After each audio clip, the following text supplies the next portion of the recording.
You put this in front of people and I guarantee people are gonna be like, whoa, like yes. These are my tear and share garlic pizza knots, and I absolutely love this recipe because it utilizes leftover pizza dough and all the ingredients you've got when you're making pizza at home. And the star of the show is the garlic and Parmesan butter. So it's super simple to make. I've got some garlic here. The secret is just loads of Parmesan. The more Parmesan, the better. Parmesan will just add loads of flavor to it, but also when the garlic knots cook, it'll just melt and it'll just be absolutely incredible. So once we've done that, I'm just gonna give it a really good mix. Honestly, it tastes fantastic. And I like to make little things like this just when hosting pizza parties because it's just something different. It's just something different that people love.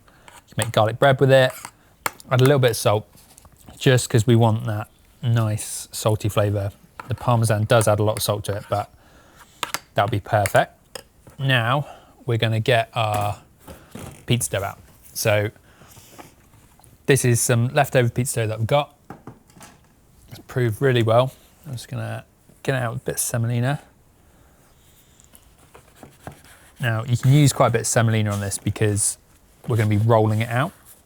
Never, ever usually roll my pizza dough out, so it feels a little bit bad to do it, but I'm doing it because I want this to be a nice rectangle. And we want it to be about 1/2 centimetre thick, I'd say. But this is perfect to do with kids at home. Like, it really gets them involved. They absolutely love it. And it's super straightforward as well. And then what we're gonna do is we're gonna take this garlic butter and we're just gonna coat it. Kind of the more the merrier, really. And I love it because it's just that take on the classic garlic bread. And you should make it your own as well. Like, use this as the guide, this is the base. And if you want to add some basil, if you want to add some pepperoni, if you want to add some sun-dried tomatoes, you can. Add whatever you like. And then once we've done that, I'm gonna get my pizza cutter. I'm gonna cut it down the middle and then just do some strips. And once we've done the strips, I'm gonna make our garlic knots. So really simple. I'm gonna pull them apart. I'm just gonna tie them in a knot. And it is that simple. Pop them in the skillet. So I use 2 Neapolitan style dough balls when I do this.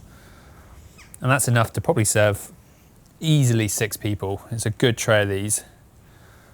Cooking in the Koda 2 Pro today. I absolutely love this oven because it's just so versatile because I've got so much control over the temperature. I can cook so many different things. And this is a prime example of that because I'm gonna cook these around about 250 degrees C. So it's actually a pretty cool temperature for a pizza oven. And that's just set to the lowest setting on the heat. And there we go. So that's done there. So just gonna bring this up here.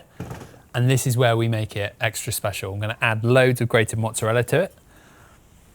Loads of that. Don't worry about putting too much on because it will just go really crispy around the edge and just be super gooey when you pull it apart. And then I've been making some margaritas. So I've just got loads of basil here. I'm just gonna tear these basil leaves. And what I'm gonna do is I'm just gonna hide them kind of in between them, underneath a few of them, just to avoid it burning in the oven. The oven is on low flame. It's saying it's just over 250, and that's perfect. It's gonna bake for about 15 minutes, and it's gonna be super light, super fluffy, but just pull apart cheesy, gooey goodness. Can't wait to eat it. Okay, so the garlic knots have been cooking now for about 10 minutes. So I'm just gonna take a look.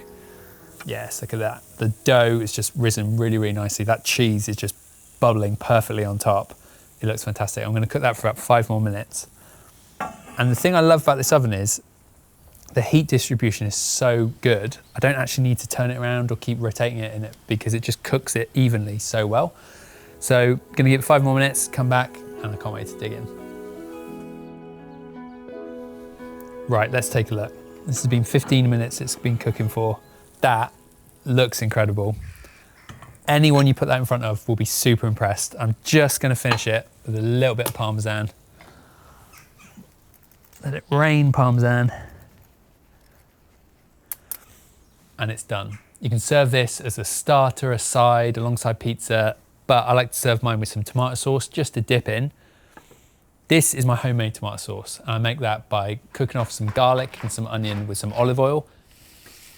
Now I'll tip a tin of tomatoes in there and just reduce it down. And then finally, as it's cooling, I'll just tear some basil leaves. So this goes really well with the garlic knots, and they pull apart so easily. You can just see the cheese, how stringy it is. There's crispy bits on the edge. Absolutely perfect. I like to dip some in the tomato sauce. Oh, no, it's super warm. Yeah. That's incredible. Make them at home. Next chance you get when you're making pizza, cook up a batch of these because you won't regret it.